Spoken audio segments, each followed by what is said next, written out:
What is up mga ka-A to Z to go? Welcome ulit sa another video kasama akong at ngayon magmumukbang ulit tayo.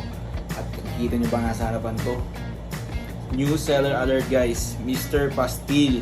Ngayon titigman natin to isa-isa mamaya. Unang-una papakilala ko muna sa inyo ang classic Mr. Pastil. Ayan. At yung isa pa nila is yung spicy. And then, yung isa nila, special Hamonado flavor chicken pastil. Okay. So ayun guys, disclaimer na, naghugas na ako. Kaya tayo. Tignan na natin to guys, ang Mr. Pastil. Nga pala, ang nilagay ko dito is which is yung classic Mr. Pastil, chicken pastil. Tignan na natin. Of course, meron din tayo dito fried egg at saka pipino. Tignan natin to guys.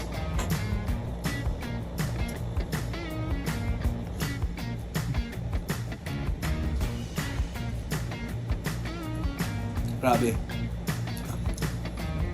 Sobrang malasa nung classic guys. What more kung spicy pa yun, which is ako, mahilig ako sa spicy. And then yung Hamonado, for sure medyo sweet to at may pagka-pineapple siguro konti. Pero ito pa lang, classic pa lang, ganito na siya kasarap. Panalong-panalo to sa pang-ulam or pang-merienda. So alam niyo rin ba guys, na sila Mr. Pastil, yung brand nila, may own farm sila.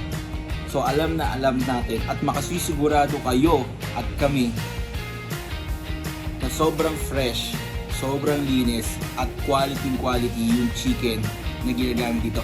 Fresh, not frozen. So ngayon, natikman na natin yung classic, masarap. Titikman naman natin yung mas gusto ko, yung spicy flavor nila. Which is eto rin yung best seller nila guys ha. Ito yung best seller. Tikman natin. Lagyan natin dito sa kanin.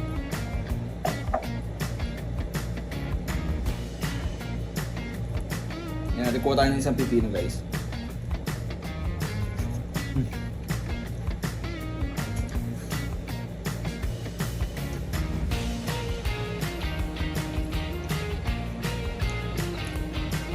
Alam ko na kung bakit bestseller talaga to. Masarap. May konting sipa. Nagbi-build up yung anghang sa dila. Panalong-panalo. So mga hindi mahilig sa mga hanggan, okay din ito. I-try nyo dahil hindi siya super spicy.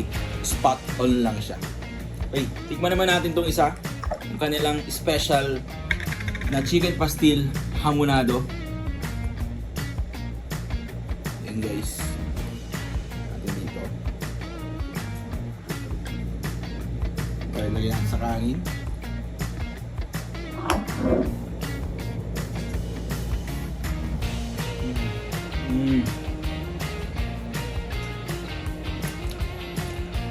Lasang-lasa yung pagkahamonado nito guys. Bagay na bagay ito sa mga bata. Panalong-panalo to sa mga sa kanin man or sa biskwit.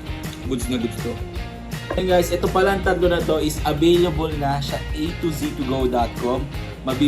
Mabibili nyo siya doon. 250 grams per bottle, 250 pesos each. Okay? Check out nyo na yan. Ay, teka. Huwag mo na Ed.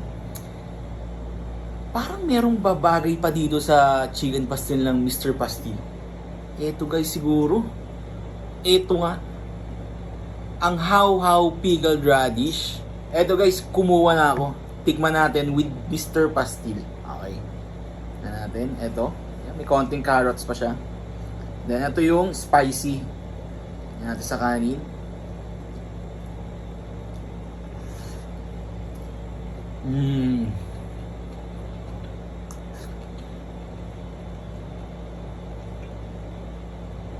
Grabe guys.